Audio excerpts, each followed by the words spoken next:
This episode of After the Table is brought to you by Crescent Moon Alchemy Co. Crescent Moon Alchemy Co. is a Houston-based and eco-friendly shop for all your fantasy needs. I also happen to know the CEO, Michaela. We went to university together, and whenever I heard she had a nerdy company, I had to get on board and join the ranks of fans of their products.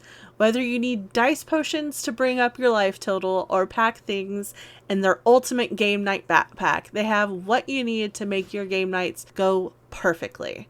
Use code Shelly10 for 10% off your next purchase, and make sure to tag them on social media whenever you get it. That's Shelly10 at Crescent Moon Alchemy Co. Hello, and welcome back to another episode of After the Table, a TTRPG podcast. 'Tis I, your favorite messy vamp, and even messier drag queen, Shelly Von Miller. Y'all, we're in the double digits now, and I'm very excited about that. And I figured we'd bring a whole bunch of people in, because we're in the double digits. You know, more people, more numbers, more people, more whatever. This episode, we are joined by the award-winning Worlds of Darkness actual play production group. They like to tell messy-ass stories, and we love them for it. And some of my favorite creatives in the TTRPG space. Welcome to the table, the wonderful people of Messy Crit Productions. Hello, hello. Yo. Jazz hands. Jazz hands. Hi. I was muted. I was muted. I was like, so a second. Look, you know, when you get a bunch of goofballs that like World of Darkness together, you kind of... This is also why we don't do video, because suddenly we're all doing like bits. Yeah. Yeah. You know Listen, wait, it's you're not already doing a problem. bits in audio only? Doing different bits, but if you could Okay. see how many times me and Laura just look at each other. I can't. Hannah specifically has a post-it note that they put over my face in Zoom calls because I'm a problem. Yeah. Oh, It's an issue. I was about to say, is this the Zoom post-it note time? Right. We can't. Not right now. I can't. Laura's too amazing. Meanwhile, well- I'm basically just a magnet of all of the hate whenever I move or do. It's just so easy. Well, let's go around the table and introduce yourselves individually. We'll start with the ST of our wonderful group. Aubrey, hello. Hello, I'm Aubrey, and as you said, I'm the storyteller for The Road to Hell and the technical director over on Messy Crit Productions. You can popcorn it to whoever you want. Hannah.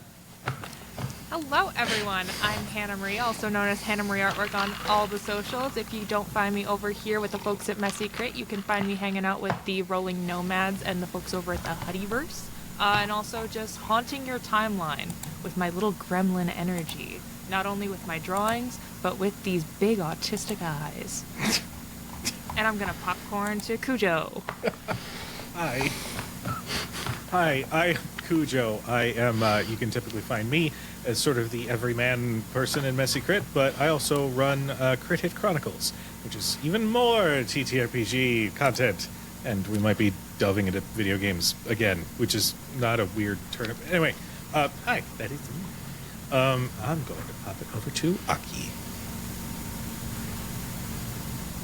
Guys, what do I do with Messy Crit again? You thrive, baby. You You thrive. thrive. You thrive. You keep us said on that. I don't task. remember my title. Like I don't you remember said my this match, title. but oh, you're our community coordinator. Thank you. I was like, I don't remember my title. we all have titles. I don't remember mine because my title is very similar to my jobs, Yeah. and so I have to separate my job from anything else I do in TTRPG. But in this case, no, not this one. Okay, hi, I'm Aki, or Akino, if you're feeling fancy. Pronouns are she, her. I do community manager on Messy Crit. I also play Penelope Garung-Ishida. And when I'm not doing those things, I'm slinging slurs at my friends. It's true. Can confirm. I'm committing great acts of slander. Slander rhymes with laughter if you try hard enough. If you squint. And I have back pain. Love that. Hi guys, I'm Laura, or Tutu, or Laura Tutu. My pronouns are she, they. And I round out this fine group of consummate professionals as the social media menace for Messy Crit Productions. I also occasionally yell at Cujo to post things for Crit Hit Chronicles. Whether or not that happens is a toss-up week by week. You can also find me doing stuff at the Huddyverse as we run around Boston post VTM Swan Song. And for The Road to Hell, I play Lola Kent, our underground hunter. I didn't say who I played. Yeah. I play Go Haven. ahead. Definitely didn't. If you don't know who Haven is, have you even listened to the podcast? What are you doing? I play Mason Sharp, angry problem. Yes, yes. Oh my goodness. The energy in the studio today is magnificent. You're welcome. Also, I wanted to put in the little chat whenever you said and you can see my autistic eyes, and I wanted to be like, Hannah, what do your autistic eyes see? And I'm like, that's not My brand. appropriate. My bad. And then we mix 3 memes together. Yes, And there then you we go. get the Triforce, and then it's Zelda. And then it's just the Spider-Man meme on top of that. Precisely. And, yeah, there you go. We're building the Matrix. Yeah, exactly. For those who don't know who or what Messy Crit Productions is, let the people know. I don't know who would want to take that question. Or you can all bisect it and just say one word at a time. That sounds like a disaster. I mean, Bit.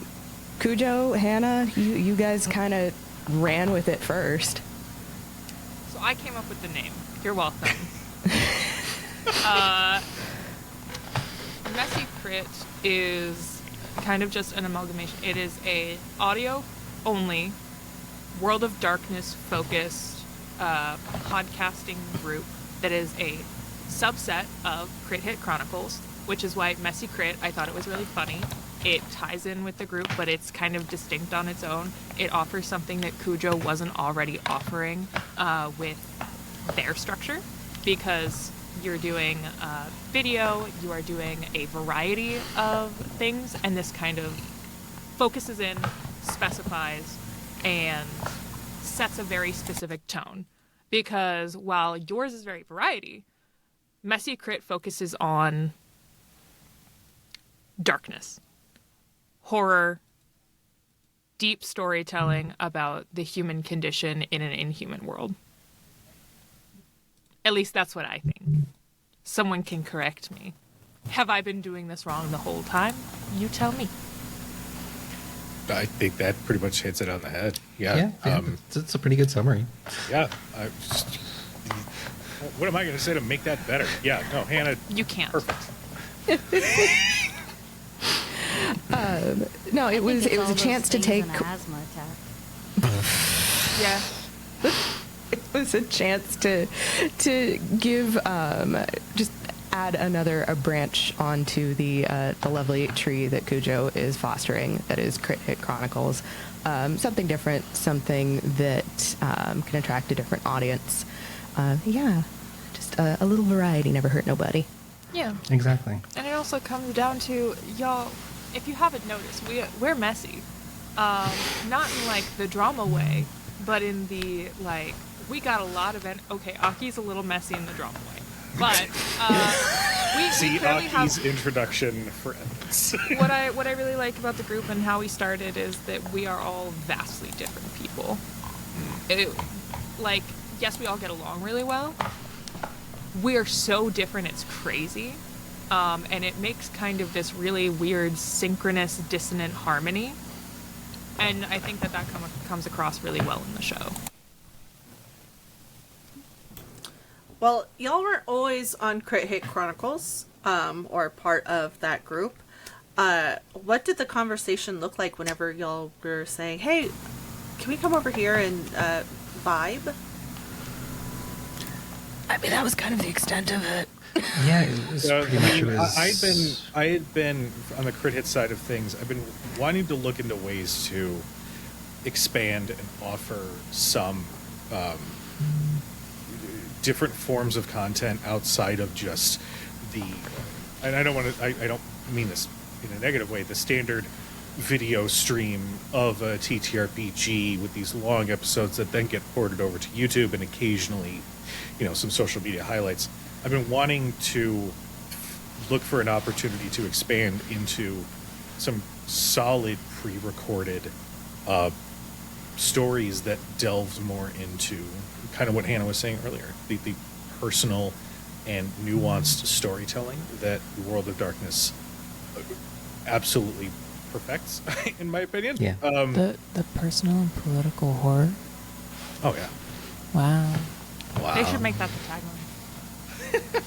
tagline. So that was sort of the main driving force of getting Messy Crit together. Was we're all having a lot of fun doing this thing, and I've been toying around with this idea of a whole podcast centric channel that it sort of came together. Everybody was on board, and here we are. Yeah, pretty much. Not much still to add. It's just the original home channel decided to wrap up operations, and we really loved the story we were telling, so we wanted to take it somewhere else where we felt it could thrive. And that's important. As long as y'all want to tell the story, I mean, there's no reason why you couldn't continue the story. I'm a big fan of just being like, I like this. Let's just keep doing this. Yeah. That was part of it. Too stubborn to die. Exactly. It is a little bit of that. That's kind of the whole theme of Hunter in general. I was just like, Fucking stubborn isn't that to the die. whole thing of Hunter, the Reckoning in general? Too just like, stubborn or too stupid to die. Yeah. Honestly, both. Yeah. Porque is los good. dos. Okay. I Because, felt targeted when little bit of you spite. said too stupid to die. I'm just going to put that out there. I I've really tried. taken that personally, but it's Failed. fine. Well, obviously there's a bunch of love here among, at least I from my understand. point of view, maybe not, maybe not. We're very But good there's a- actors. Yes, love the acting. Like, how did this table come together? Aubrey, that's a you question. Aubrey, Yeah, that is all a you. good question. Yeah, it is. I In my initially DMs, that's where. partially yes. It initially started.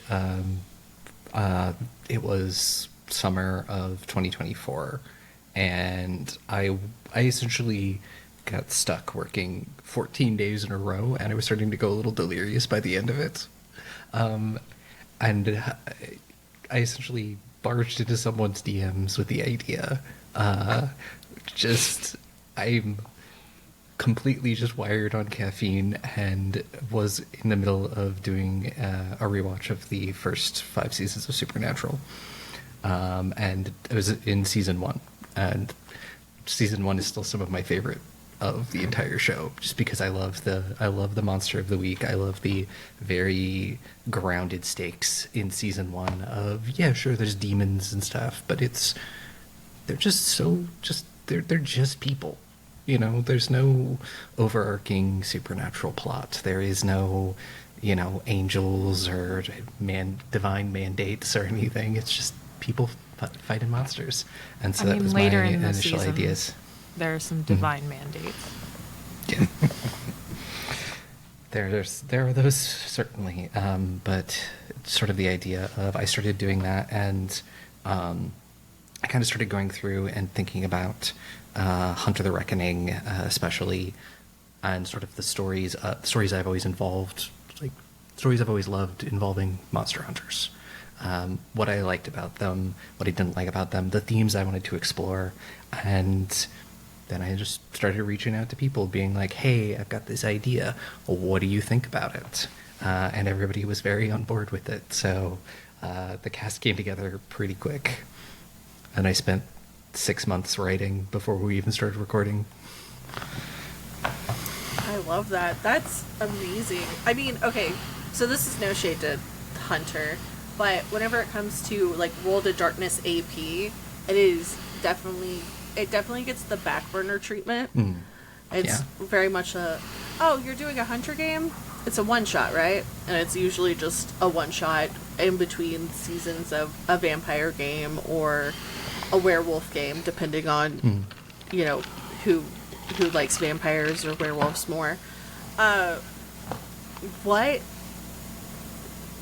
What was the important thing that you wanted to tell with a Hunter story? Honestly, it comes down to even the title of the show, The Road to Hell. The Road to Hell is paved with good intentions.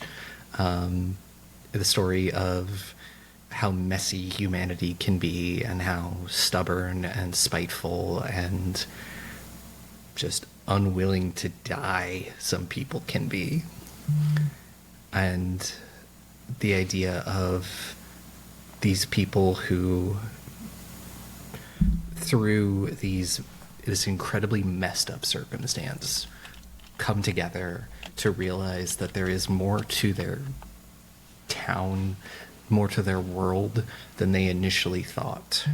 And the idea of just no, it's the whole. I was also thinking a lot about like standing in the way of darkness, and when you go to fight darkness, what does that do to a person? Like, what kind of person do you have to become to stand against the darkness? Yeah, from a player's perspective, we're already coming into this with, you know, characters that have their own darkness, kind of like as Aubrey was hinting to, their own weight on their shoulders, just from whatever it is that brought them to this point. And then not only do we have that all to deal with as these characters, we're also gonna just pull the curtain back and like, oh yeah, all those things that you thought were just in movies or TV shows or anything like that. No, those things are real and they are horrifying.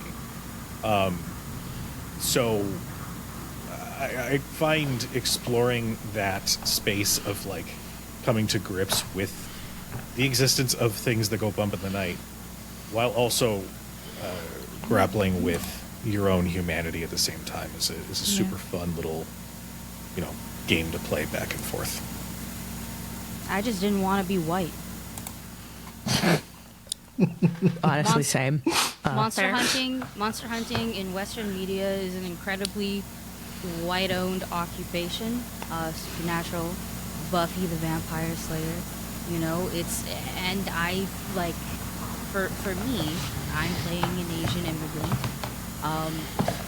We have our own forms of this. It's usually rooted also in religion, and it's also rooted in, ironically, ridiculous amounts of family business.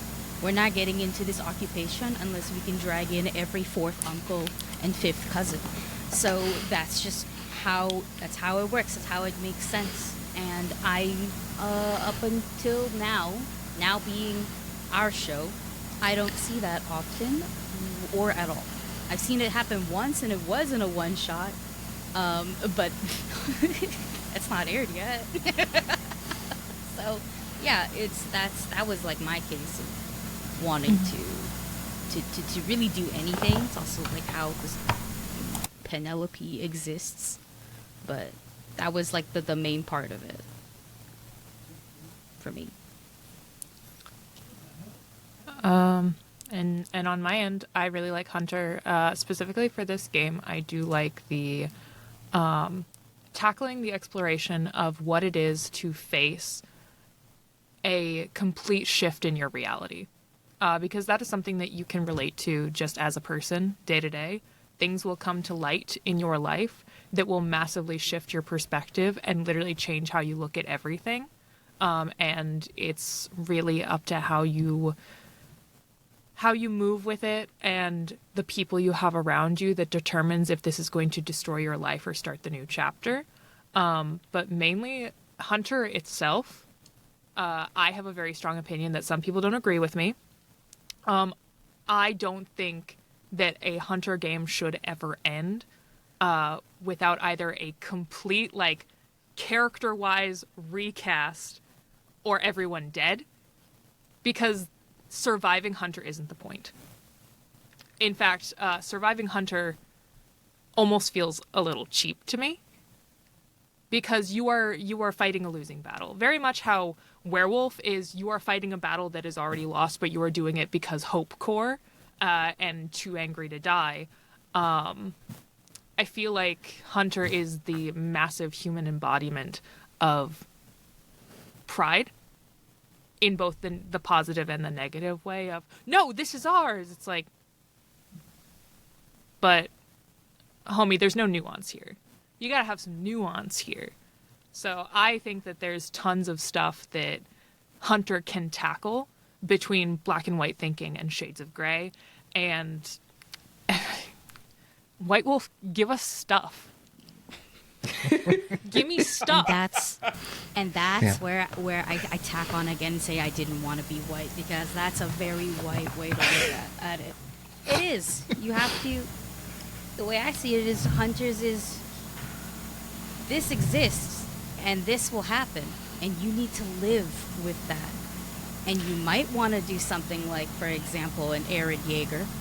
Attack on Titan reference. That was crazy. And in your way, perhaps it's justified, but in everyone else's way, that's, hey, wait a minute. That's a little extreme. And you got to live with that. You got to find there is no middle ground, but you have to make one. Yeah, we were able to have this moment in the show. It's very much like, they should live in the end. But what constitutes living, right? Mm-hmm. And like, how far into the darkness are you willing to go? Like, what are you willing to give up in order to survive when the things that you are facing are, for most people, just beyond comprehension? What do you do when you know that the people around you have no idea the kind of things that are waiting in the dark for them? And what does that mean when, like, do you feel you have that responsibility to protect the people around you? Or are you just watching out for your own skin? I love that everybody has their own way to see the game. I mean, what makes Hunter different in the AP space compared to some of the other games vampire, werewolf games that we've seen? Some changeling. I've only seen some, but, Give me more. I want more changeling. Well, I mean, Hunter for me is always, I love the scrappy nobodies. It is Hunter, compared to the rest of the splats, is not a power fantasy. You are normal people. Yes, you can sometimes be a little bit more than a normal person. You can have some abilities or some extra powers, but you're still going to be taking ag damage from everything. And when your tracker's full of ag damage, there's no coming back from that. You are very easy to kill. And I feel like that adds to especially the tension around everything, because every hunt could be your last. I mean, it's even, like, it's in the game itself. There's a danger rating. There's a desperation rating. Like, how far are you willing to push yourself in order to meet your goal? Because you can add dice from that desperation rating. There's a cost. And one of these days, it's gonna fuck ya. So, like, what are you willing to do? How far are you willing to go? What are you willing to give up in order to survive to the next hunt? Also, I love the idea that 9 times out of 10, most of these fuckers in Hunter are, like, putting shit together with, like, duct tape and fishing wire. Like, no one has a degree in this. You don't have a degree in monster hunting? He's got, like, well, no, Penny might. I thought she was going for literature. She's going for folklore and mythology specifically. Okay, yeah, so she does. Okay, so yeah, she does. But yeah, it's like, what kind of MacGyver ass bullshit are you going to be able to cobble together before this 200-year-old vampire walks in and pops your head off like a grape? Dude, here's my huge thing. I make this reference a lot, but ever since I heard it, it sticks in my mind. There's a phenomenon in nature where with predators, there's a cost-benefit analysis. If something is going to be too much work to make an easy meal, go get an easier meal somewhere else. That's why you attack the weakest of the herd. If you're a lion or a mountain cat or whatever, you attack the weakest in the herd. You don't go after the biggest, the healthiest. That's a little different with vampire because egos. But in the prey drive, which humans really think they're predators. If it weren't for our brains, we would not have survived the first winter. With the prey drive, when you are attacking a predator, you do it with literally everything you have because you don't expect to survive. You could. That could come out of this, but you're like, motherfucker, if I'm going down, I'm taking you with me. And that's what Hunter really embodies. See you in hell, bitch. Quite literally. Two things. One, don't you just...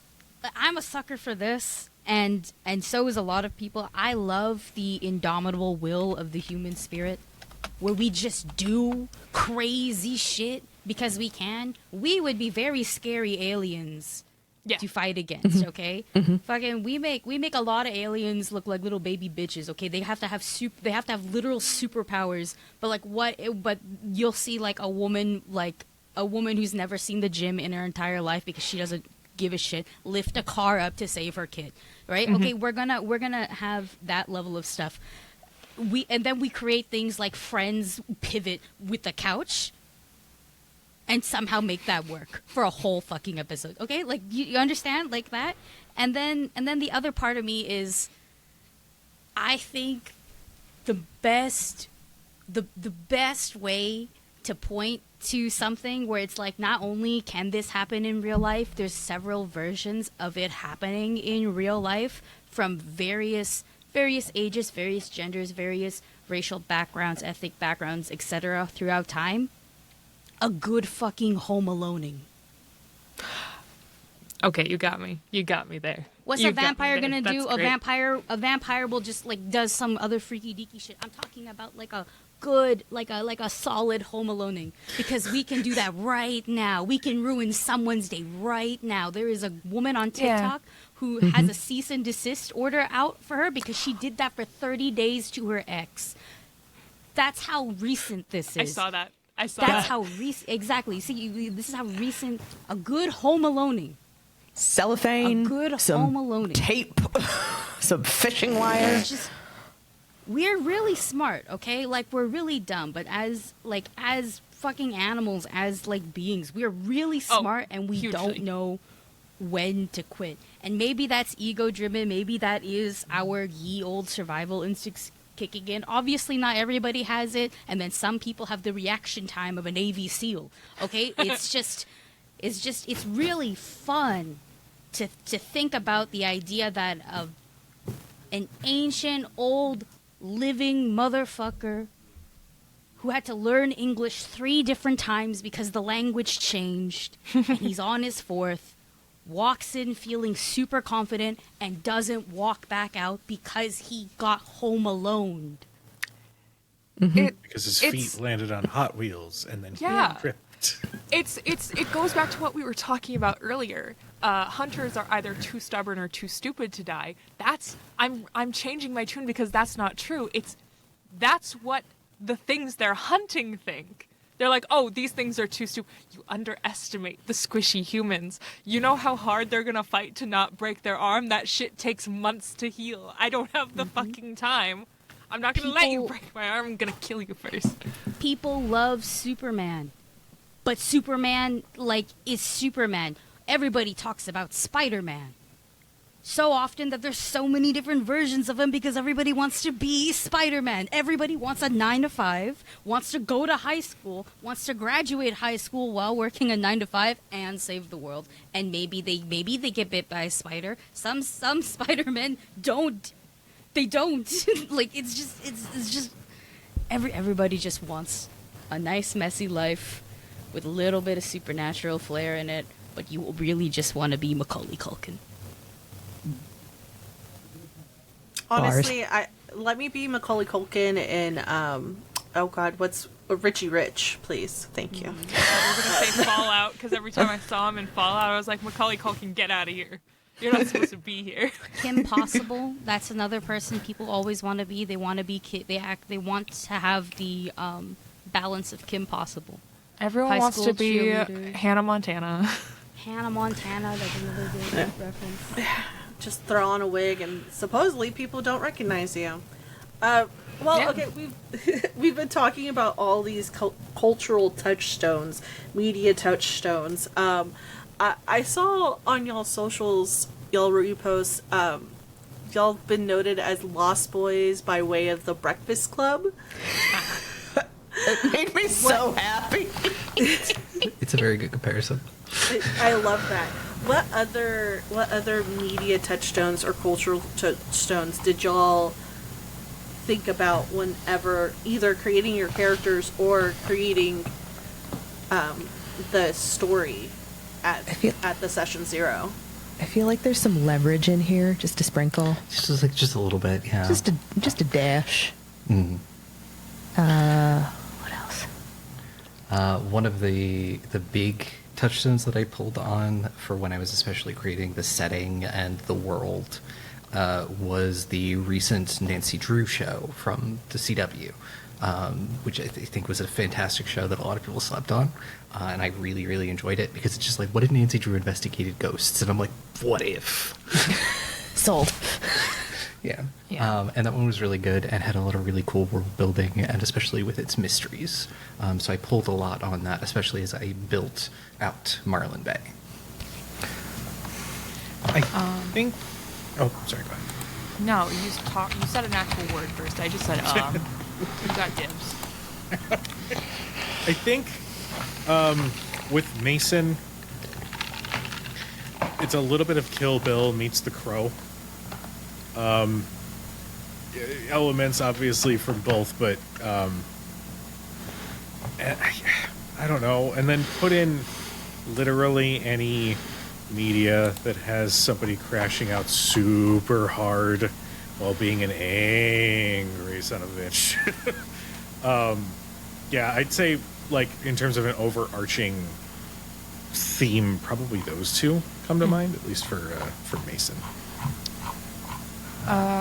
So for Haven, any like heist movie where there was the sassy guy in the chair, that's what I originally pulled a lot of Haven from, but Haven ended up developing, this is gonna sound kind of silly, Haven developed into my dissection of the privileged white girl from the Northeast that's life is falling apart entirely due to her own actions, but she's mad at the world for it. Which is extremely niche, but I've seen it many times. I'm from the Northeast. There's a huge... We've all heard the Noah Kahn song. It's the season of the sticks. I mean, because I grew up in New England, like, homie, so many people want to get out of here. Because no matter how populated the area you are in is, everything is so close, and it feels so small, and you feel constricted. And I'm recording. Please don't knock on my door. Thank you. Everything feels really close, really constricted. You feel like there's something bigger out there for you. And where Haven really delves into darkness and goes wrong is she wants that bigness so much that she takes for granted what she has. She grows resentful of it. She tries to bite off more than she can chew. And it ends up biting her in the ass. And it's everyone's fault except for hers. And it's the exploration of that bitterness of making your own problems and having to step outside of yourself, because she doesn't do that until later in the season. She's very self-involved in her head, and that is the arc of she's very singular in a group, and that does not work.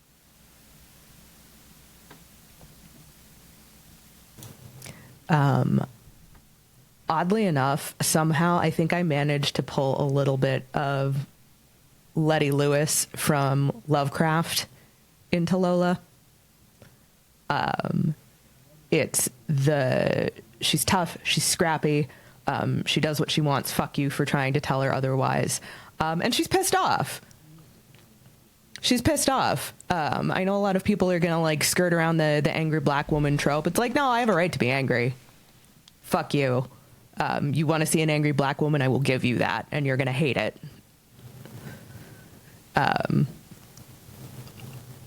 Yeah, it's a little bit of the black rage that I think a lot of folks in the United States and probably worldwide can understand. Like dealing with shit not just on the things that are trying to kill you, but navigating the relationships with people who fundamentally will not understand you. And how do you keep your sanity when dealing with that shit? Bro, I just accidentally made Shinobu from Demon Slayer.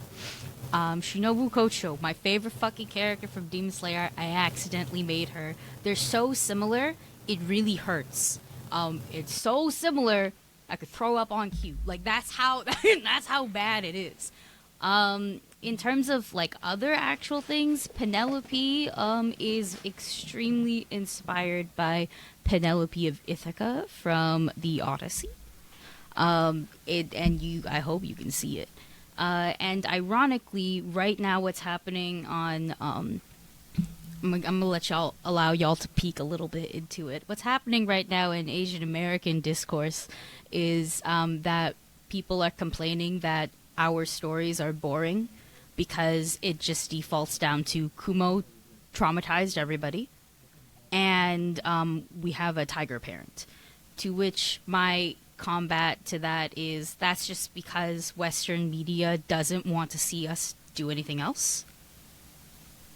Because it's really easy to relate to parents suck, and our stereotype of being smart is hard sometimes, which is really funny coming from to literally generalize it, coming from cultures where the family sect is extremely important. So for me, do I have those tropes? Yes, absolutely. And do you get to see more into Penelope's life and what led her to where it's at? Yeah, she's a complex human. She has a lot going on. She's Spider-Man. She's Spider-Man without the powers. Oh, She's Jesus. Spider-Man. She's Spider-Man if you couldn't control your spider sense ever. That's her. It's just gut feelings. People are sus because I can't tell if they're looking at me because like I'm a woman or if they're looking at me because I'm an Asian woman, which are two different things. Maybe three different things if you really want to get into the talks, right? And it's just we could go down that road real easy, Aki. Yeah. A lot of things that like Laura and I are doing, we kind of do combat a lot of, I would say, stereotypes and prejudices. We do talk about it and showcase it, and in a way, play into it. For me specifically, because if you look at Penelope, and we say it often, she got that weak noodle, wet girl failure energy. Chocolate eclair, weak-willed, like it's not great. It's not good. You like a paper towel wet, but you don't know that she's Bounty. right? The strongest paper towel in the world. You don't know that. Like that's like kind of like the vibes of at least what I think is going on without diving too much into it.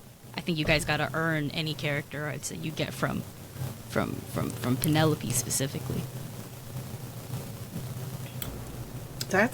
I love that. I love the fact that everybody brings their own type of energy, but also willing to play into some very not overplayed, but like oversimplified tropes and making them more in depth. When it came to the session 0 itself, what was the plan going into the game? What were y'all planning on, and then what did the safety discussion look like? Because I mean, it's a World of Darkness game. You need safety. Oh yeah. You need safety in mind when talking about this. Bajillion years ago. I know. I apologize. We definitely have our like lines and veils list, and something that I've started doing, especially as a storyteller in a World of Darkness game, I will quite often give the players like a little bit of a peek behind the curtain, where I will say like, some of these events are going to happen this episode. This is something that's going to happen this episode.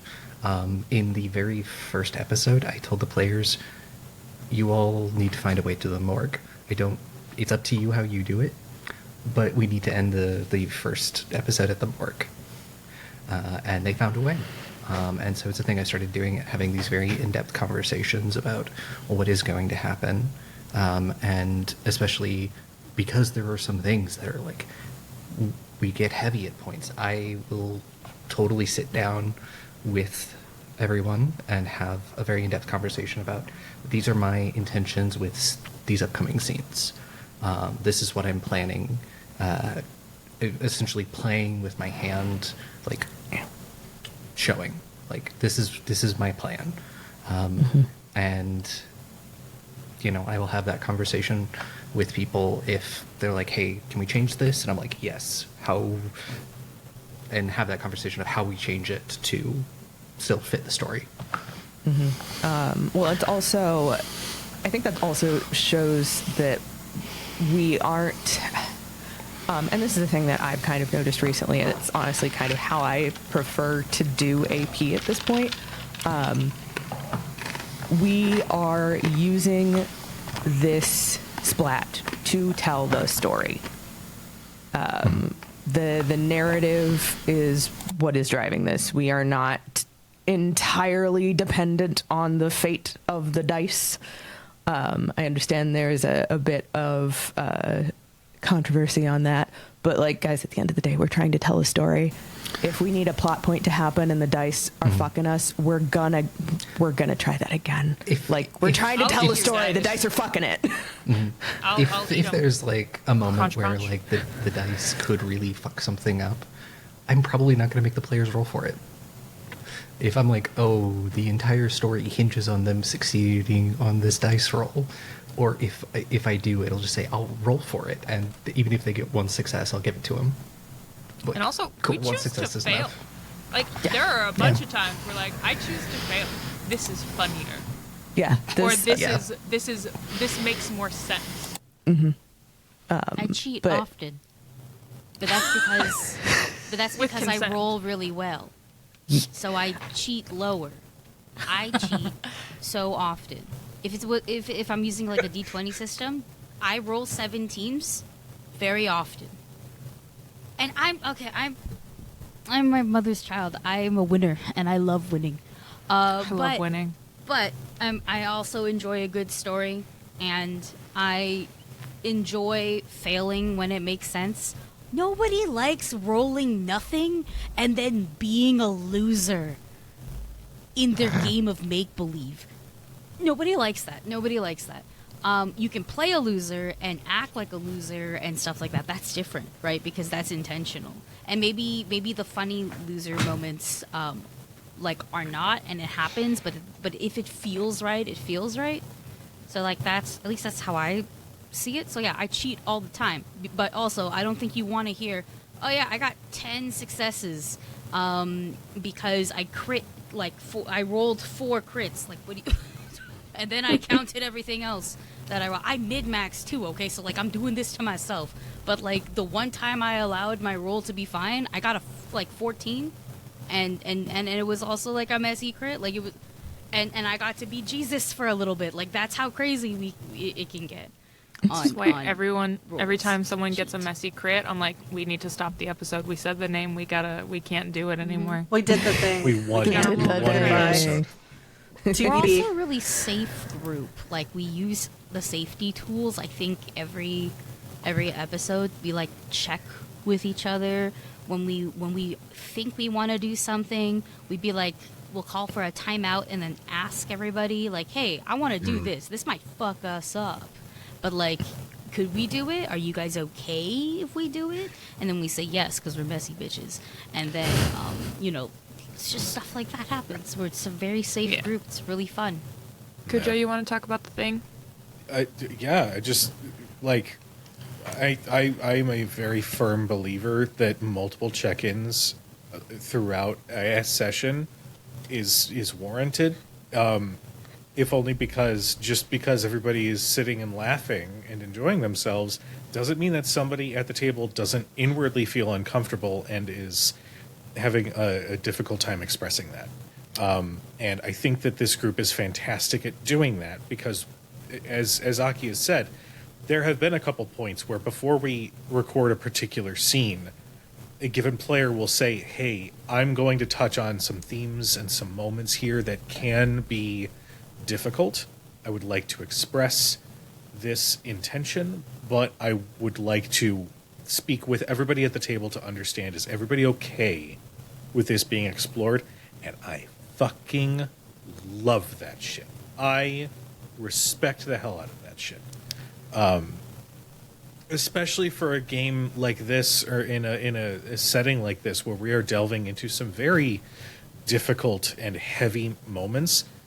Checking in with each other and making sure we're all on the same page is huge, and it's kind of required, at least in my opinion, that everybody really needs to be on the same page if that is something.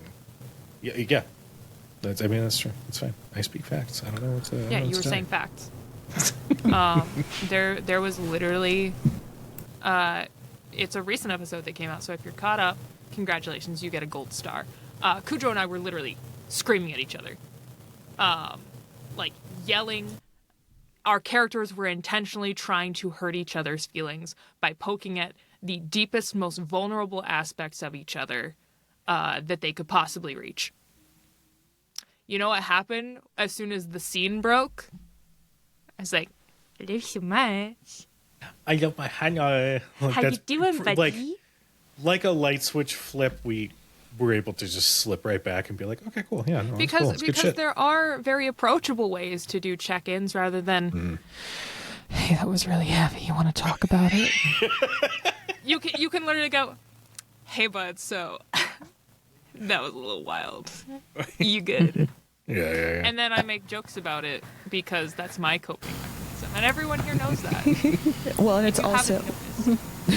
it's also trusting each other to speak up when something is wrong, because we are also not psychic.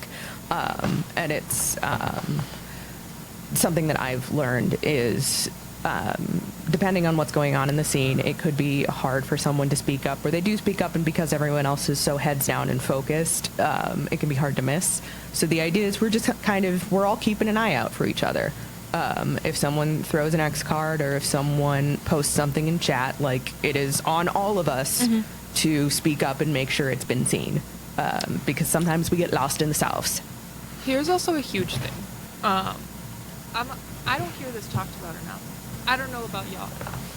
I am not neurotypical. I'm not talking about y'all. I'm talking about, like, y'all who are listening. I am not neurotypical. My brain works differently. I have ADHD, loud and proud about it. Huge thing with those things, rumination. Thinking about something later and realizing that your feelings in the moment were more complicated than you were understanding. Realizing that in hindsight, something strikes you differently. Because that happened at one point to me. I went through a certain scene and I felt a certain way. And then looking back afterwards, I'm like, I don't know how I feel about this. And you know what? Discussion. It was a tough discussion, but it was a discussion that needed to be had. Exactly. You never feel like, oh, the moment has passed. I'm just going to let it go. Because that's how those moments happen again, because once again, people can't read your mind. If you do not make the people around you aware of things, that is how feelings get hurt. That is how cycles continue.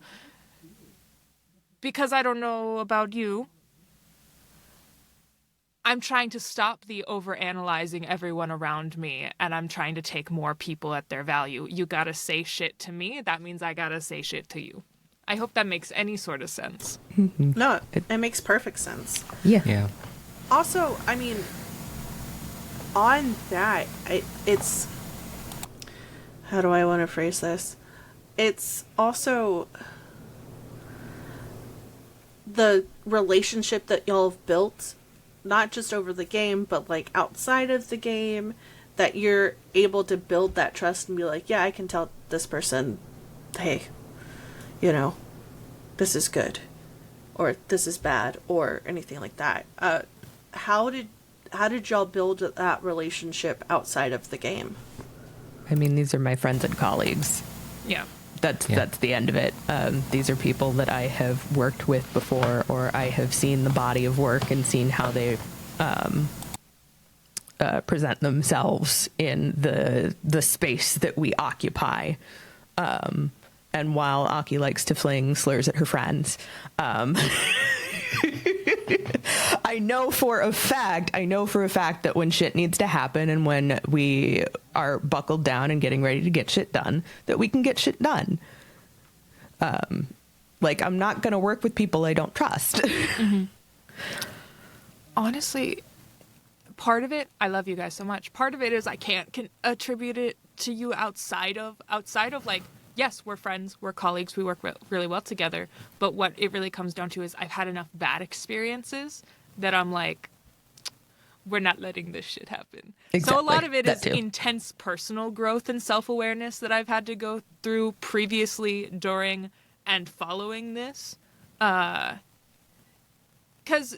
first and foremost, in any group scenario, you do need to take personal accountability. That shit's mad important.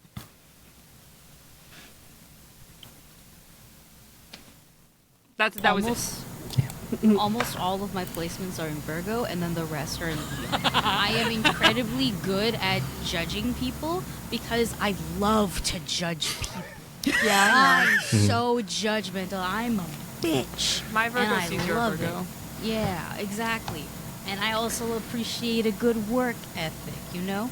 So it's like I, even before saying yes to the cast, I told Aubrey, I was like, if I don't see, if I'm token, I'm gonna say no, and I'm not gonna listen to whatever you put out. It's gonna be bad. That's how I feel. It's bad, and I don't give a shit. And Aubrey's like, no, no. We're don't worry. I got you. And yeah, she did. And then with everybody else, I didn't really know y'all, but I'm very good at vibe checking, and you passed the vibe check. If not, I wouldn't be here, and I'd be pretty vocal about not being here. That's just how I am. I don't fuck with you. I don't fuck with you.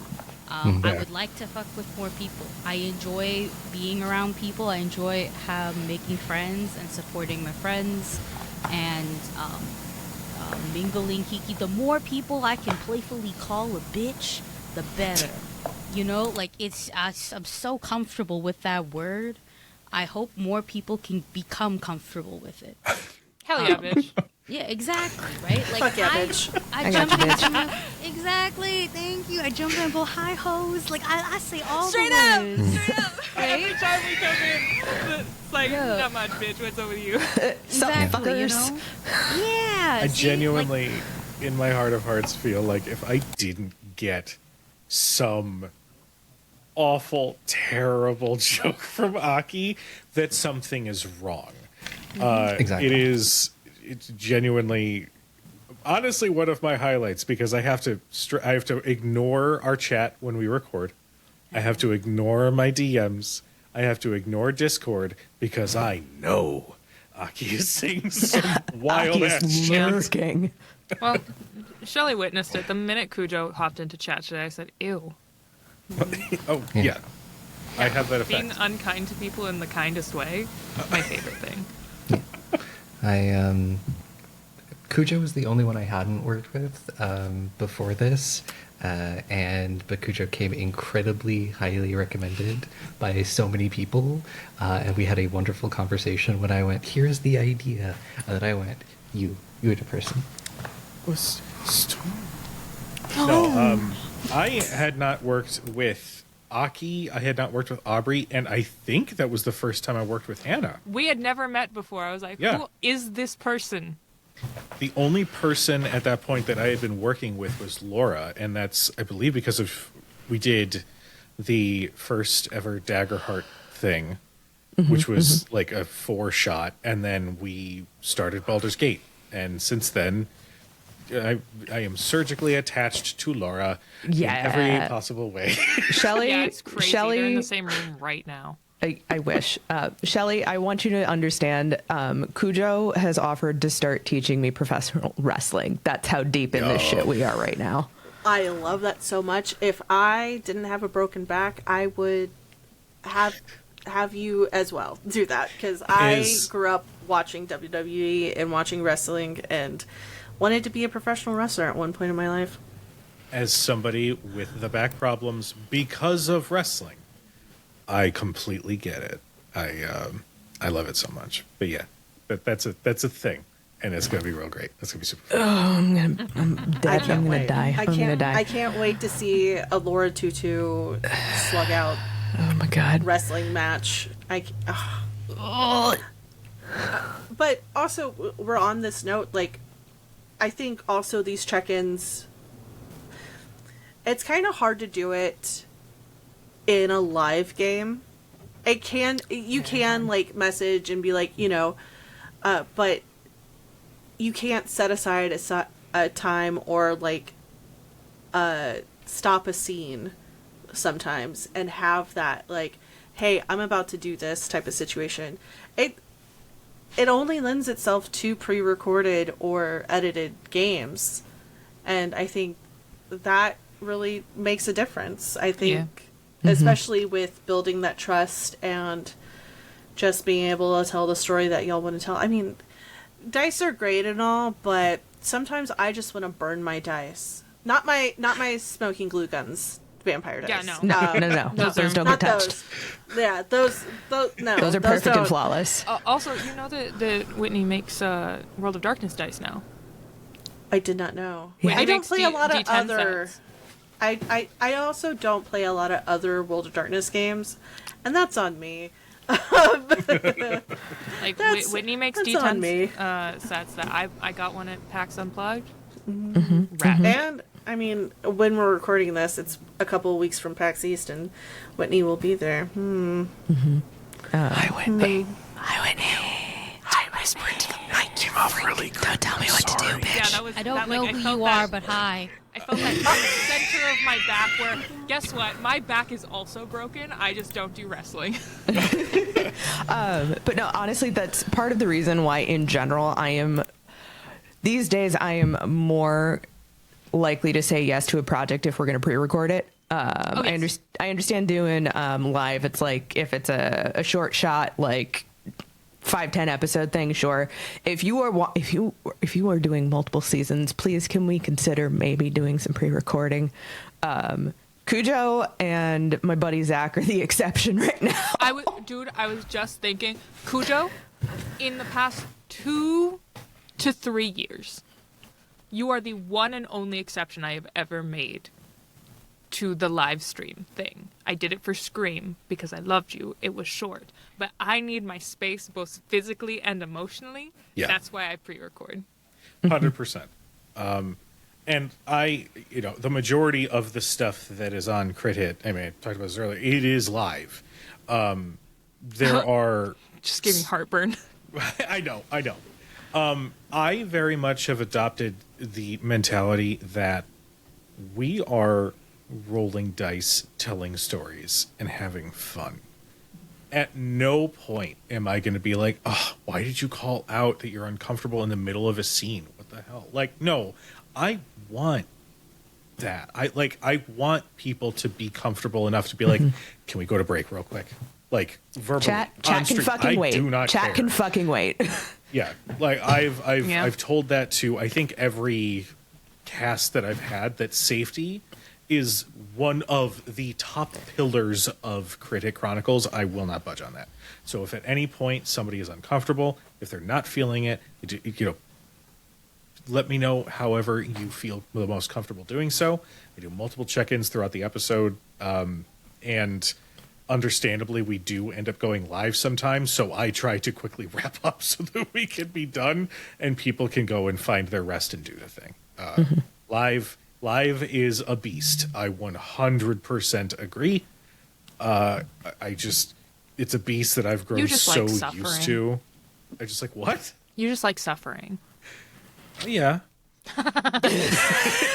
That was a joke. I was kidding. Don't agree to that. That's weird. Liar. Shelly, this is how Hannah gets canceled in the TTRPG space. Shelly, If I haven't been canceled by now, genuinely, I don't know what else to do. I don't want to, but I just am my authentic self. What you get is what you get. So my behavior, unproblematic. That's the thing. It's like, you have a problem with what I said? Give me the mic. I'll say it again. Yeah, I'll say it louder. I don't care. That's my only personal gripe with pre-recorded stuff is that I don't remember the shit that I say. So very often people be like, Aki, why? And I went, yeah, okay, I did it. Like, I can't fight it because I don't know what I've been talking about. And correct. The best part is I'm not gonna go back and listen to the episode.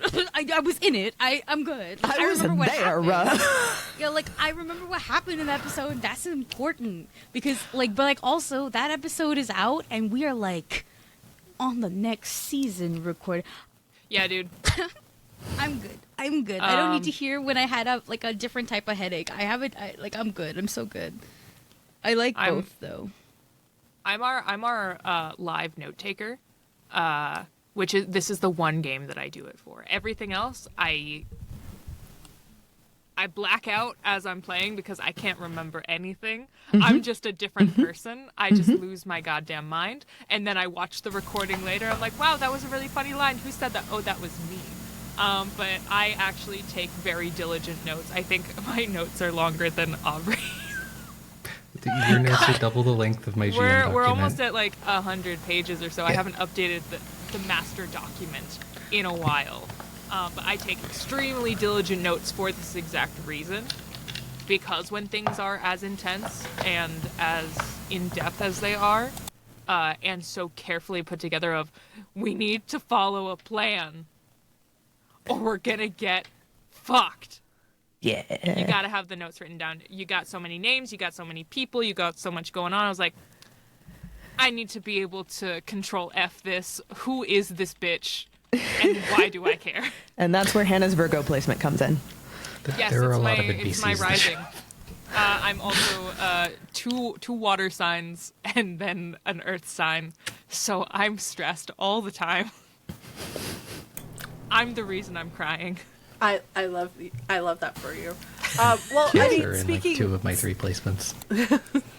Speaking of the internet, y'all have quite the social media meme game. I'm just saying, from clips of the show to some very hilarious, culturally relevant trends in memes itself.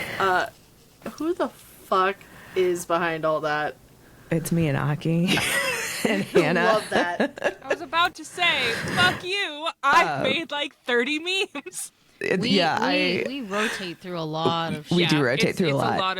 It's a lot of collaborative. We're like, okay, who's feeling spicy? I like sometimes, I'm not shitting you, Shelly. Sometimes I'll be like bumming through my spreadsheets at work, and I'll just also be scrolling through CapCut for those fucking like meme templates. I'm like, ha, save, and then I will just sit down when I get home and like craft like 10 memes and throw them in our folder. Yeah.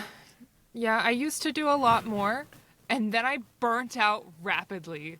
So I was like, guys, I can't do this anymore. I gotta sit down. Love you very much. You may have noticed that I didn't put art to creative director on the beginning anymore. I stepped back from that. I love these people very much, and I was turning into a monster.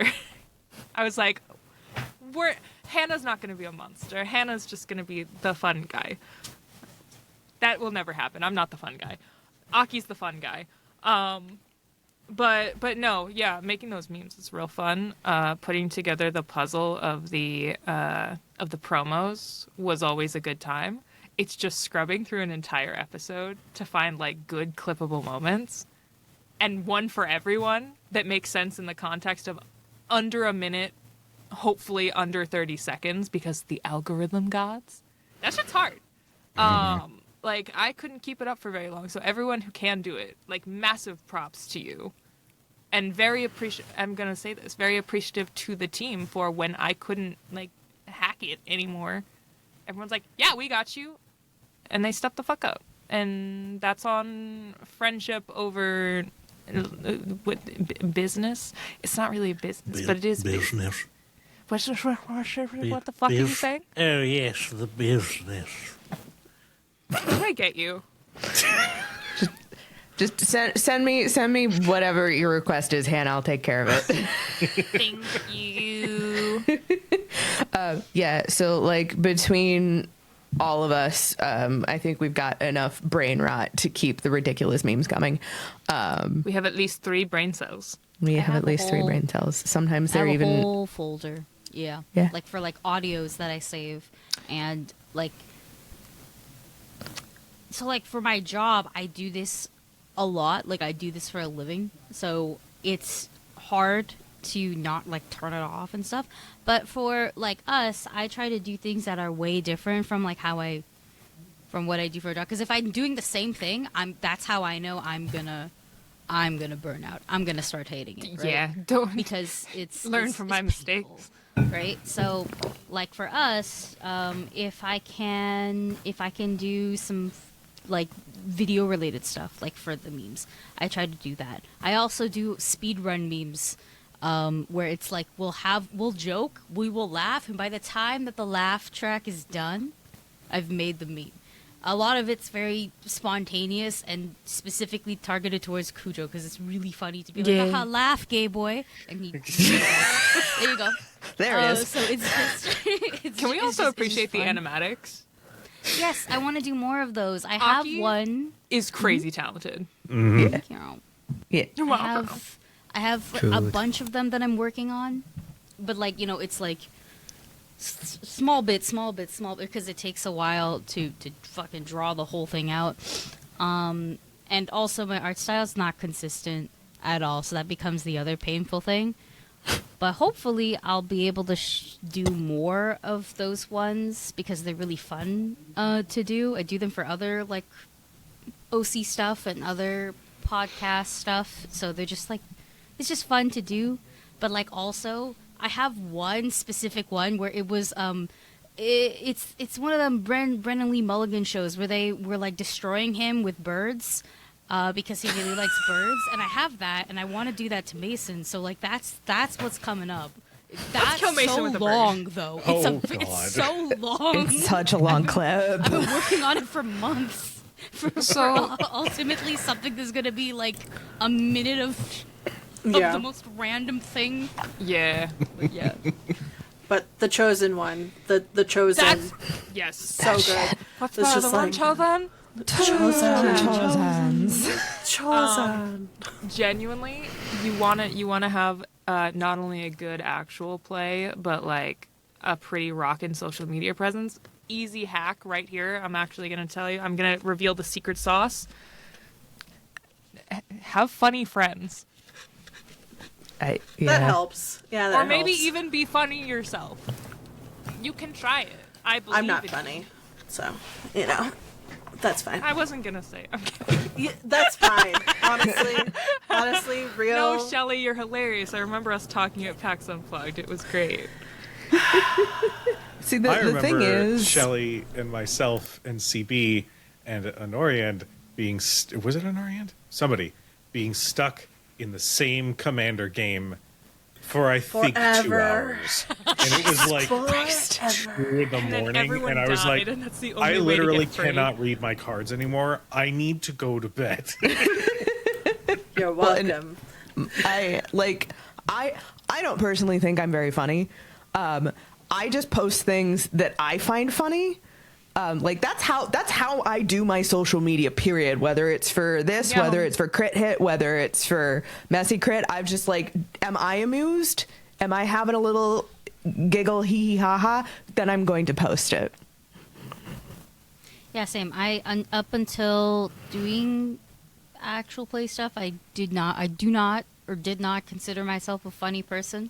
Nobody's ever told me I was funny or anything like that. My mom raised a winner, not a funny person. It's just like, here we are. I was right? raised to make my parents look good. I wasn't raised to be funny. Yeah, come on, the ha ha hee, okay. But I think I'm just very blunt. And then the Gen Z brain rot doesn't help. So I'll say things, and then I'm also from Toronto, and if you've heard, I pronounced it this way just in case. Toronto, though. I'm from Toronto, and if you've heard our accent, I just think y'all are laughing when I don't mask it. That's it, and it's funny. And it's... Yeah.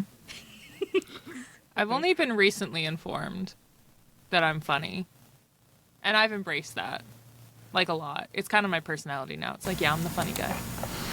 Oh, cute. Aww. No, I got her the side tangent. I got her the Ponyta Build-A-Bear plush for Chinese New Year, and she's You're the horse, and Oh, that's nice. Ponyta is adorable. one of her favorite. That's top 3 Pokemon. So I was like, okay, I'm just gonna get it for her as a gift, right? Because I'm older, so I have to give the gift. But it took a while to get here, and I just left the box on her bed. So that's so like a cat leaving, like a crow leaving gifts. Yeah. just so leave gift. Yeah, she came from school, so she finally Aww. opened it. So Guys, she just came for the thing. Yeah. Just surround yourself with good, funny people. It's not that hard. Yeah. It's not that hard. Yeah. It's not that hard. True. Well, on that note of surrounding yourself with funny people, but also people who are able to just pull out something in you.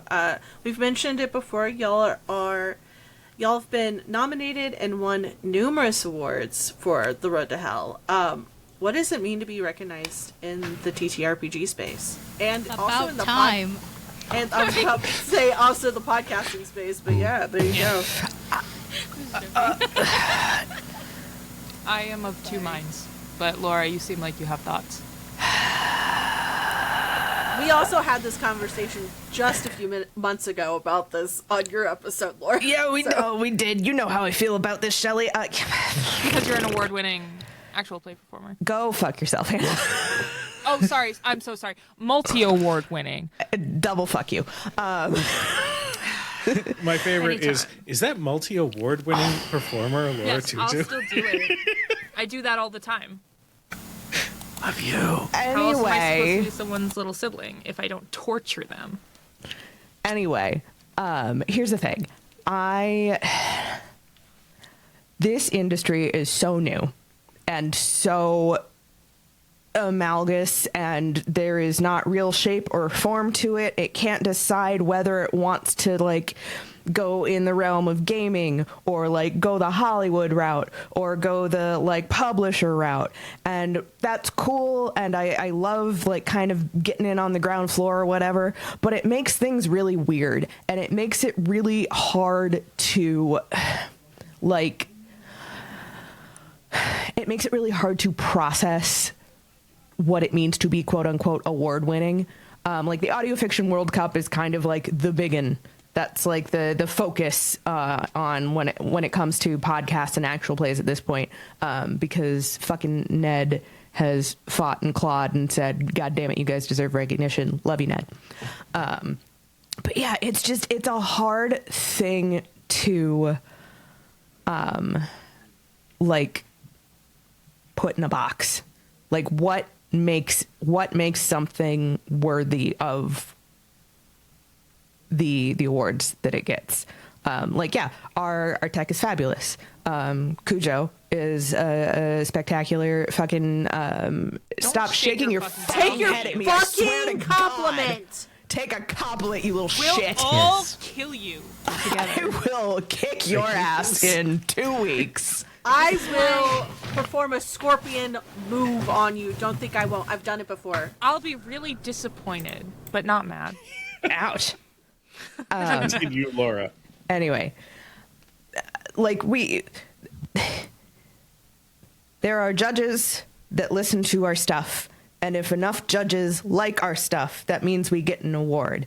There might be different judges next year who will listen to our stuff and be like, it's not for me, and then we don't get shit. And there's no way to be able to track or understand or know what those judges are looking for every year. So the way I see it, we keep doing stuff that is up to par for us, that is up to our quality, and that's really all we need. The awards are wonderful. We are so appreciative that so many people have listened and downloaded and streamed and like locked in with these characters that we have created. But at the end of the day, and I think this should go with anything that anyone is making in this space, it needs to be something that you love to do, and it needs to be something that you want to put out. You should not be putting out what you think people want, what you think should be expected. If it's not something that you are going to be passionate about, why bother? If you made it 100%. to submit to an award ceremony, you did it wrong. Yeah. Like, put it on the shelf, do something different, come back when your head's clear, because I was the one of the group who was able to physically go to our first award show, New Jersey Web Fest. Because the rest of us were out of PTO. Yeah, I wasn't. Suck it. But I'm also reasonably local. I'm in the Northeast, so I was able to drive. I had friends that I could stay with. It was a whole thing. Like I said, I'm of two minds of the awards thing. As Laura said, to piggyback off of Laura, a lot of it, no matter how curated, is arbitrary because it's opinion. Like finding the best of anything when it is an art form, it by default it has to be opinion. Yes, there is aspects of technical skill, there is aspects of production level, there are some, I don't want to say pay to win elements because that's not it, pay to play kind of, because if you don't have the resources, you're not going to be able to compete with certain things. Like if your audio sounds like a little worse than the next person's audio, they're probably going to pass you over unless other things really shine. That shouldn't discourage anyone, and that's what I really worry it will do, is that in fear of a loss, people won't anticipate a win, and the win is putting it out there. Very recently in the Olympics, the Olympic gold winner for figure skating. Alyssa Liu. Yes, Alyssa Liu. That's dating this episode again, but her entire thing was she got out onto the ice, and no matter what, she won. And it had nothing to do with the medal. It had to do with she's doing something she loves. She was so light and full of joy. And it was because she was out there on the ice performing her craft, wearing a pretty dress. She said she could have not landed a single one of her jumps. And she's like, I still won. I'm here at the Olympics in a rad fucking dress. And that's the energy I want to bring to everything. After the running the awards gambit, we got so many acceptances, it was actually crazy. And in that, I'm like, cool, I gotta mentally step back. The nomination, that's great. The win was having something to put into the consideration at all. Putting out something that we're proud of. Everything else is gravy. It's so nice to be acknowledged by your peers. Like standing up in front of everyone when we didn't even win for New Jersey, we got a direct selection for a different Webfest, which was great because it meant that we had one less expense, because all this comes out of pocket. We are doing this for the passion. We are doing it for the love.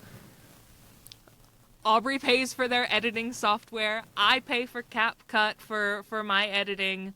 Like, we're all doing this out of pocket. We're doing it for the love of the game and because we know ball. But being acknowledged in, hey, we want your thing and our thing, standing in front of a bunch of people, there's a picture of me standing there.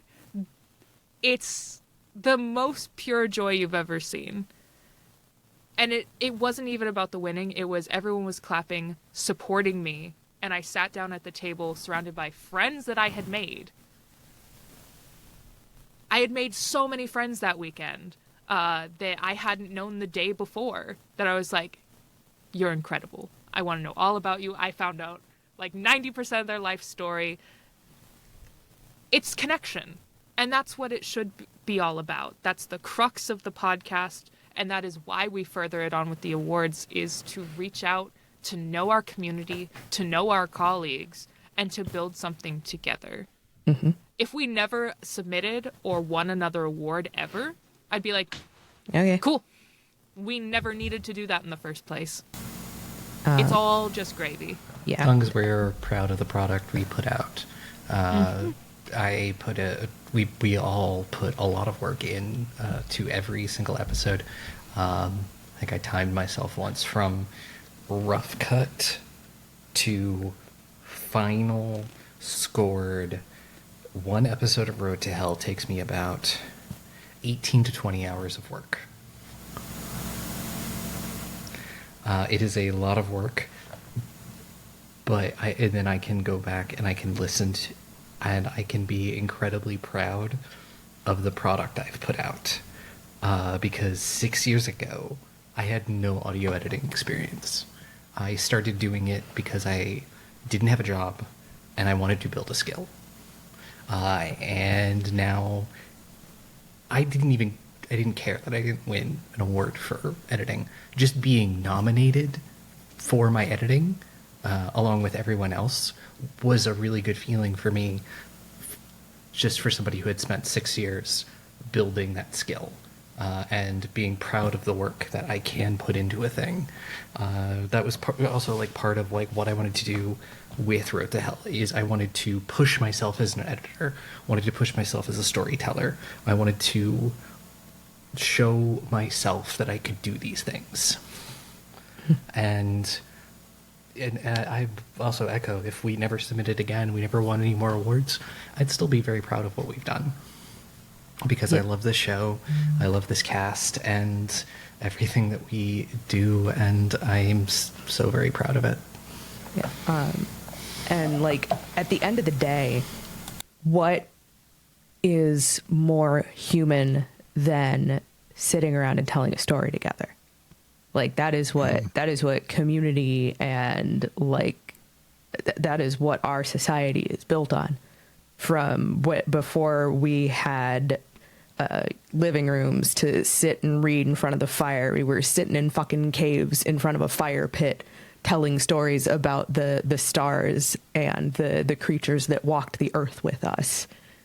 What is more perfectly human than telling these stories, whether it is in the world of darkness, whether it is in Faerun, whether it is via Court of Blades or Star Wars or wherever. When we can gather and tell these stories, that just proves how human and connected we are. I just liked winning. Aki just likes winning. Yeah, Aki only cares about winning. It's actually kind of crazy. Everybody else got to be deep. I loved winning, guys. I like getting I was like, oh my god, is like this we get a gold nomination star? and Aki's like, where's the trophy? Yeah. We didn't get a physical trophy? Damn it. What's the point? Cue 2010 hit from DJ Khaled, All I Do Is Win. When I win, I like it more when my enemies lose. You know, like Okay, that is true. Yeah. There's a little spite here, too. Just a little bit. Cujo, what? You were saying something, Cujo. I hid earlier. Nominated for best performer in an actual play, Yeah. specifically. I am one of those where there's a little bit of bleed between me and the character, but it's the reverse. I put a lot of myself. I shouldn't say a lot of myself. That sounds terrible. I put aspects of my experience into the character that I'm playing. So to play Mason, who is a representation of something that is very personal to me, on its own, and being able to explore that part of me and being able to work through some aspects of that part of me, that already, and I've said this to Aubrey in, I think, every one of our Stars and Wishes, being able to do that and feel safe doing so at a table, there's nothing like it. I am so thankful for these wonderful people for creating a space where that's something that I could explore. And then to see, hey, I got nominated for a performance thing for this deeply personal little connection to this character. I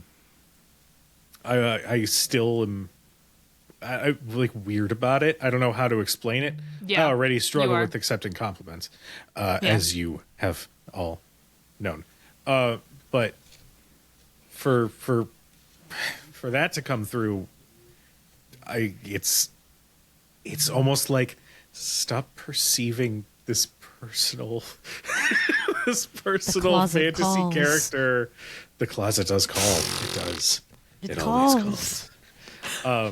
No, it meant a lot. It was wonderful to see that, and knowing that this personal exploration resulted in people thinking it was worthy of a nomination, I think is really fucking cool. So Yeah.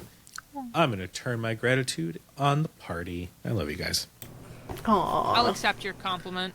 Good. You should. There Look you at how easy that was. I mean, not including the system, what kind of stories do y'all want to tell in the future? I want a negative character arc. Homie, it's really tough, but it's really rewarding. I'm telling you right now. Yeah, like I don't know if I'm looking for redemption as we go forward. I think we're looking for power and any possible way to maintain it. In more and more stories, I'm getting more and more comfortable, especially as I ruthlessly pare down who I do and who I do not work with. It's actually kind of crazy because professionalism. Yeah, that's the thing. Professionalism to me isn't being like polite and grinning and bearing it. It's no, I'm enthusiastically consenting to literally cut my chest open, rip out my own heart, put it on a plate, and be like, "Look at this." Make a comment. Assess, please. And that's the kind of story I want to tell. I want to tell things that cut to the root of the human experience. Something that is both deeply specific and deeply relatable. And find other people who don't want to feel so alone. And that's me. Yeah, telling more stories about people who find humanity in the darkest parts of everything, who fight and claw and scrape to survive, and the depths that people will go to survive. And I have so many ideas for stories that I want to tell, and anytime I get a new one, Aki just goes, no. Because Yeah, you do need to have be bapped. things to do. You can't keep juggling 3 to 4 fucking projects to edit. No, you finish one and then you pick up another. Yeah, I'm Stop leaving all of these open sodas everywhere, Aubrey. Finish your fucking soda before you open a new can. Can't seal the can. closet calls for you too. I'll push you in it. I know you will. Closet calls for you. This is what 8 years of friendship gets you. Siren song. Yeah, y'all have been friends for a hot fucking minute. Hot minute. I know it is weird to think about that. I might just quit after 2 more years. I think Laura and I are secondary. We've been friends for 6 years. Yeah. Jesus, really? 5 or 6, yeah. Fuck off. It was COVID. It was COVID. Oh my god. Yeah, no. Stories. Feel old yet? So fucking old, I swear to God. Yeah, just like the width and breadth of the human experience. I want like the highest highs and the lowest lows. I want to explore everything in between, including some of the mundane shit, because sometimes that's nice too. Yeah. I think all of my stories will always have that core, one of the 3 core values, sometimes a mix of them, and that's immigrant stories, girlhood, and somewhere along the way, the embodiment of the color pink. Yeah. And it's just always gonna have some form of those. I can't let go of the color pink. And the only Couldn't other tell. thing is I just you can't, right? It's pretty damp. We're in reclaiming here. outward association with femininity that was shamed in us as in the early 2000s. Exactly. We're fighting back Yeah. against the weird, not like other girls, but also must be like everyone. I'm fighting all of it, and I'm staying. We're not YA novel protagonists. Yeah, I'm I fighting kinda all of it. wanna And I'm be staying one, black as though. fuck while I do it.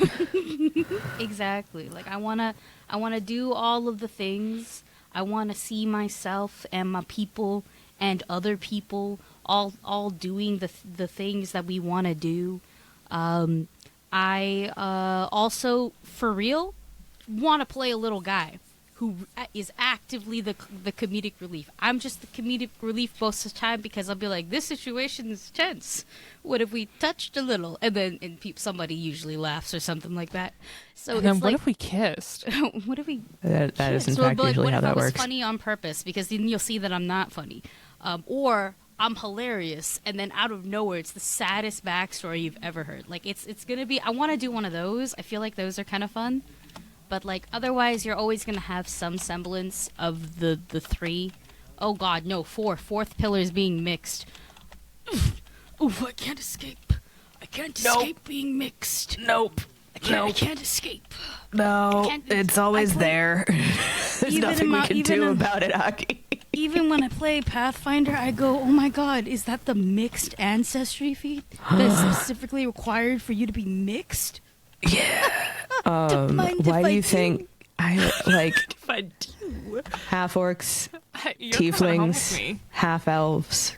I play a Give me that dwelf. shit. I play a dwelf because I also want to be short, because I am short. I play a dwelf, and it's crazy because I'll be like, fellow elves, I'm only half of you. And I have a whole feat for that. So, yeah, no, I think I'd like to be funny on purpose because everything else is always going to have some form of the me telling the story and doing the things. It's just I would like to see, people who look like me be able to do other things. I am smart. You're never gonna take that from me. I'm very fucking smart. That's a bachelor's degree up there. Yeah, exactly. But I'd like, I could do other things too, I could be a little guy. I can't be a little guy. I'm 5'10". You are? Have we not talked about this? No. Oh my god. I just broke Aki's reality. Why? Why is it tall? Where's the tall? It's not here. Cujo.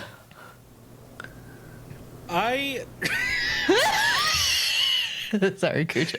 Tell us about the stories you want to tell. Okay. I am I think we as broke per Aki. usual. Aki is doing anything, and I'm fucking laughing. I've played the gruff asshole who's got some vulnerability. I've played the very warm and supportive person. I think I'm very much in the same vein as Laura, except I want to start at a very low point and just keep getting worse. I want to Hard for you, play, though. and I wish I understood where this need came from. I want to play the assassin who's a fucking monster. Hit rock batshit. bottom and keep digging, baby. Keep going. Gotta dig my way to hell. Like, just that energy I want to bring in. I want to bring it in with the understanding that something is preventing me from turning that on the players. Where, like, I have to do the hero thing and just bitch about it the whole time. That's a trope I would love to play. Rad. Yeah. Well, this is the part of the podcast where I say, plug your shit, let the people know where they can find y'all. We'll go in reverse order. So it was Laura first. Yeah. Hi, once again, I am and will continue to be Laura or Tutu, or Laura Tutu, whose pronouns are she, they, but, you know, at the end of the day, it's whatever fits the bit.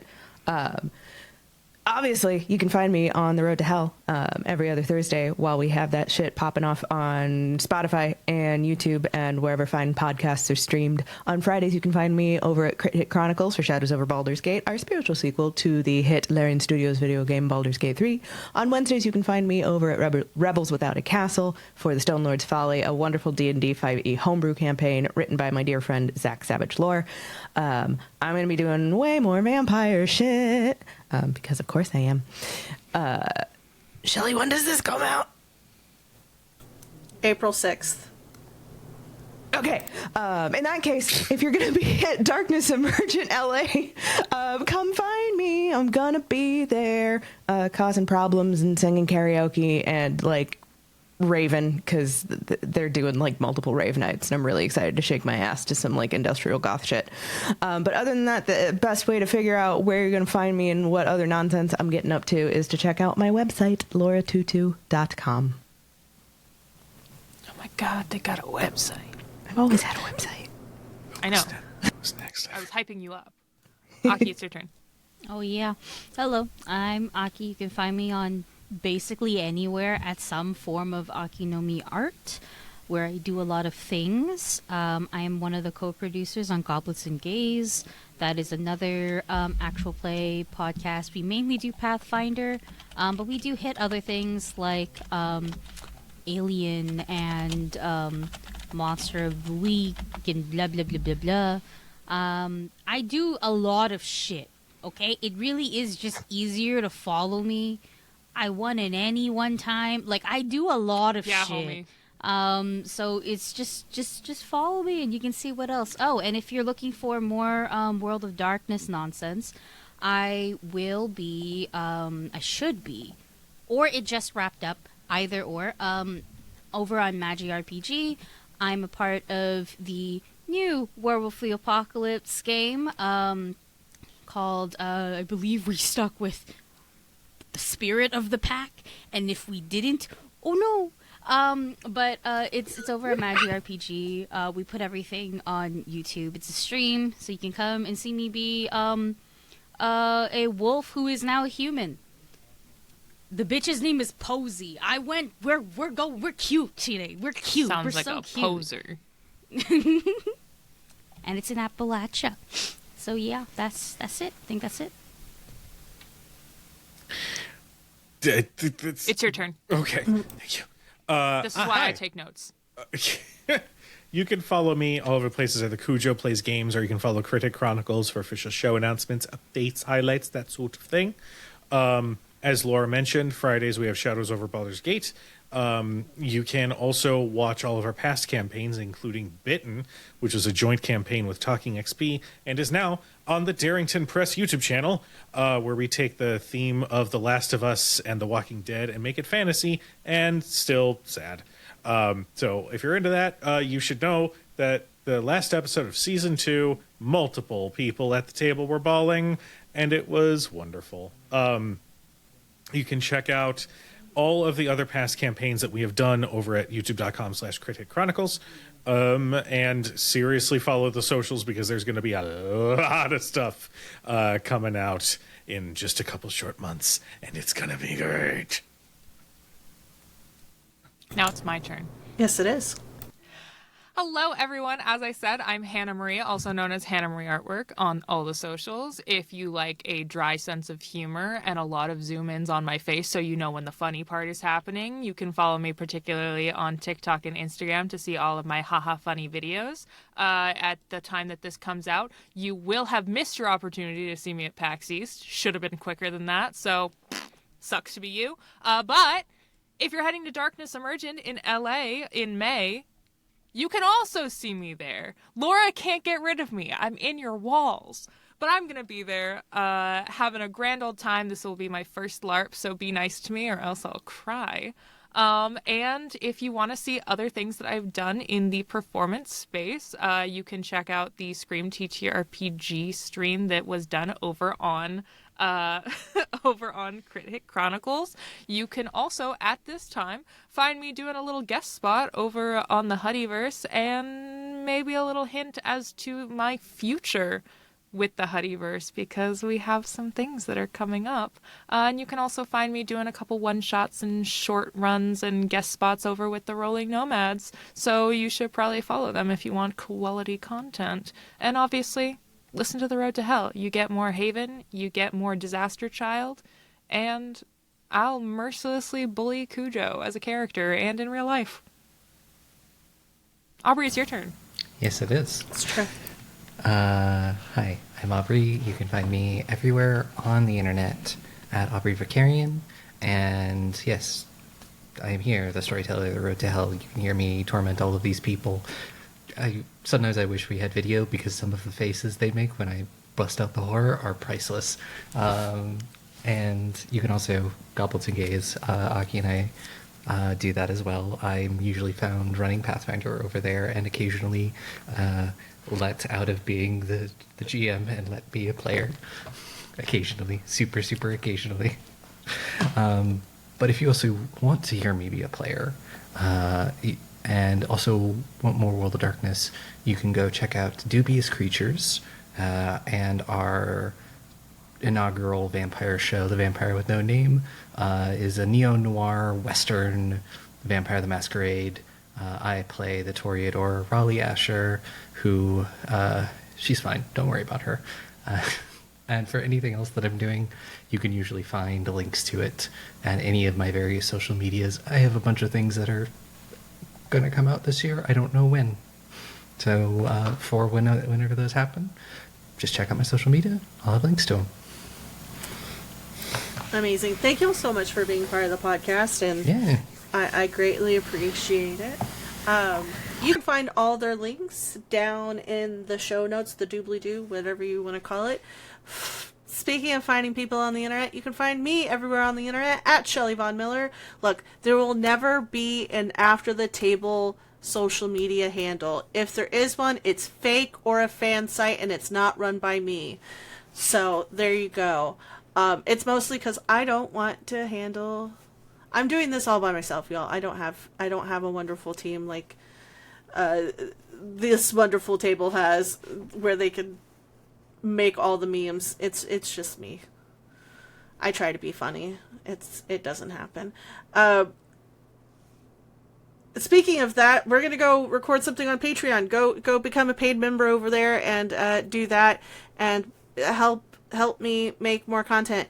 With that being said, I love y'all guys very much, and I will see you on the internet.